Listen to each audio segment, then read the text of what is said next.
We are here for goodness sake. Hello family, this is Carol Wirth with Paul LLC. Welcome to the Goodness Forum YouTube and podcast, where goodness and positivity are openly discussed and amplified. Thank you for being here. So today's topic is your only limit is you.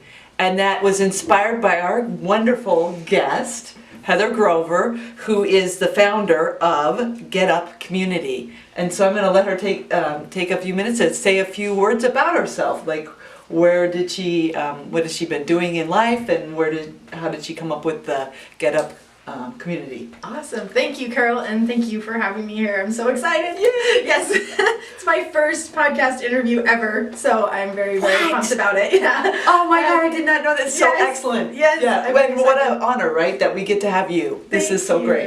This is a perfect place to start. Absolutely perfect. So my name's Heather Grover, and I'm a coach, and what excites me the most about what I do is empowering people to take on goals that scare them and excite them. Things that kind of make your eyes bright and go, oh wow, yeah, that's cool. The Get Up community came from one of the things I love to do, which is to coach people through Spartan races. And Spartan races are obstacle course races.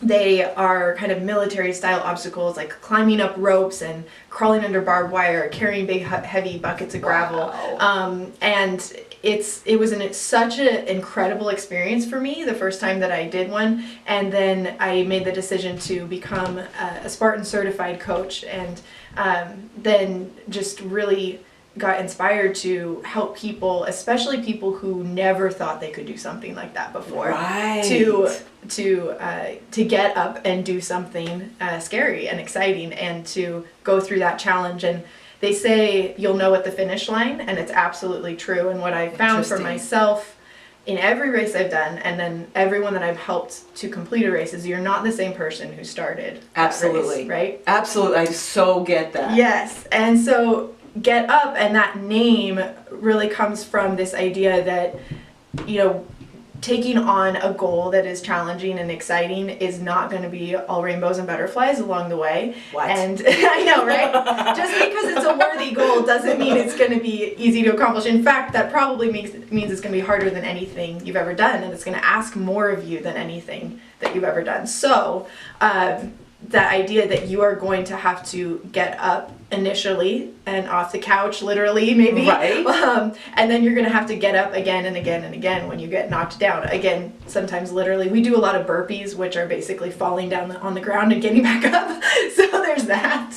So with Get Up coming into being, I set a goal for this year of 2017 of getting 100 people who have never raced before over the finish line. So that's awesome. Yes, I'm so excited. So that became the Get Up 100, and so that's my website is getup100.com. And I love helping people who have already raced really improve their performance and have a great experience. But what I'm really excited about right now is getting those people who have never raced before over the finish line. Oh, that's marvelous. Okay, so that is just so exciting to me. And you've done some other things in life before this, right? Yes. So in a minute, I'm going to have you talk about that. Cool. Like, how did you get there? Because what I'm going to do is read a quote. Yes. Because we always do a quote. And this was a quote that I found after I did not actually know you. Right. Before today, and I'm so excited to know her now. I met her once at Spokane Boxing Gym. Yes, but what I had done is I had seen you on some videos on the Facebook Live videos, and what I saw really inspired me because you were a stand for people empowering themselves and being empowered, and particularly women, and that was really exciting to me. So I already knew that you were all about being of service to other people, and like what you said, inspiring those people to do more than they think they can, and that's what I found in sports. Absolutely, whatever you're doing there carries over in your life in other areas. So when I knew I was going to interview you, I had looked at some of these things, and I was just asking for guidance about the quote. And here's the quote that so speaks to me about you, okay? And here's the quote. "It is better to live one day as a lion than 1,000 years as a sheep." and that is a Tibetan proverb, and that really speaks to me about you. I mean, it just seems like that's a perfect quote for you. Thank you so much. So how did you actually, because that's so great, we talk about here at Salt Paul that when you come from your authentic self, the love that you are, the child of God, whatever you want to call it, Yes. that you're powerful in life, and that you actually, not only do you have a powerful life for yourself, but you naturally will be of service to other people and empowering others, and that's what I see you doing. Yes. Which is so great. So can you tell the audience a little bit about your path to doing what you're doing now, and what's your vision for your future? Absolutely. Yeah. So I started my fitness journey really actually in the world of dance. So I was a dancer for many years. I did ballet mostly, and I went to school for dance at Cornish College of the Arts in Seattle.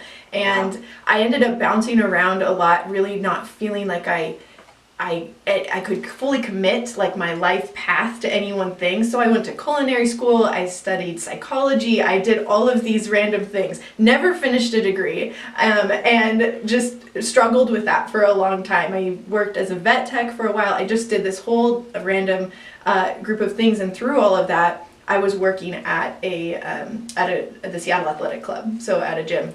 Got it. And really loved, the world of fitness, and it became something that truly became an anchor for me of just being able to have a way of caring for myself and my mental state, and I dealt with a lot of anxiety through especially those kind of transitional years of life, right, into college and early 20s, and went through a lot of challenges with that, and fitness and focusing on my health that way was really empowering for me in the sense that it made me feel like I had a way of kind of taking control of some of that was going on internally. Sure.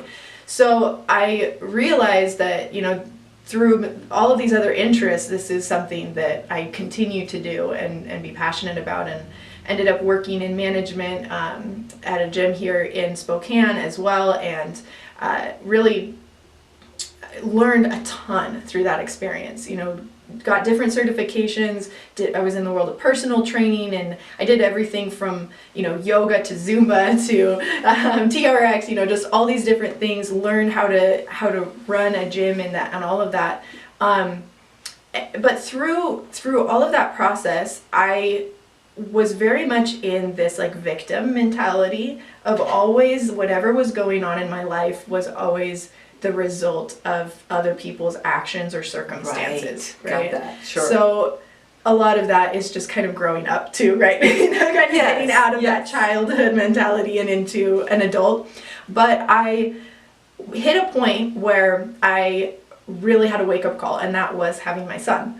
So there's nothing like bringing another life into this world to make you really look at your choices and where you're at, and give you, a sense of perspective, right? To realize that you actually are at choice. Yes, exactly. Right? Yes. That's one of the things we talk about is when you are coming from your authentic self, you realize that you're the one. Right. Yes. You're the one who has to say about how it goes in your life. Absolutely. Granted, guidance and all that is a principle, but exactly. we're not victims. No, we're not. And it's been such an incredible and tumultuous journey from that point to where I am today, and just so powerful. And I'm so glad that I hit a point where you can look back and there's everything you see. When you have enough awareness, you realize, wow, all of these different pieces have been working together to be part of this beautiful, greater picture.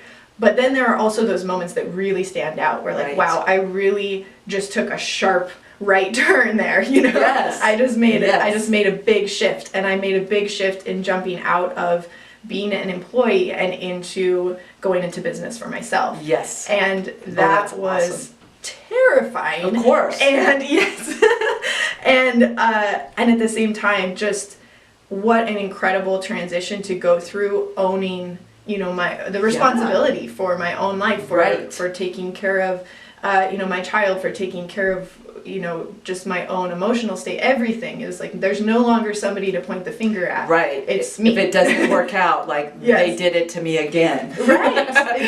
It's like, no, I've been doing it to me. I am the usual suspect. Yes. So and through that process in my fitness and health journey too, I started to really shift into a more holistic mentality, and I had gotten pretty extreme in how I was treating my body, and really extreme in like how I was using exercise to manage that anxiety. And I started to understand more of the spiritual aspect of that as well, and just open up more to that. Again, being responsible for another life, I was like, you can't ignore these things anymore.